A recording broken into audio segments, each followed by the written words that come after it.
Hi, today we're going to look at how to create a footer in your Google site. So in your Google site, all you're going to do to find the footer space is to scroll to the very bottom of your page.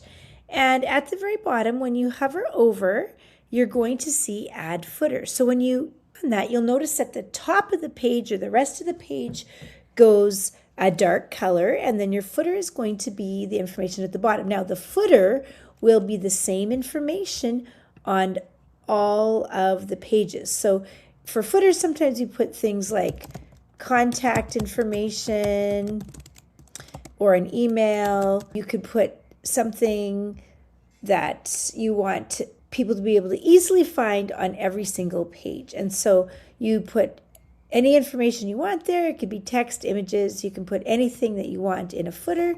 And then at the end, you just click off.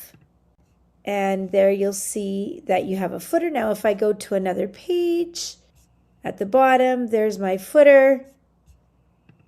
And we'll go to another page, there's my footer again. And if I edit the footer, it will be edited on, click to go off, all the other pages. Back to home, there we can see it's edited. So one thing that does sometimes happen is we end up accidentally putting content in the footer.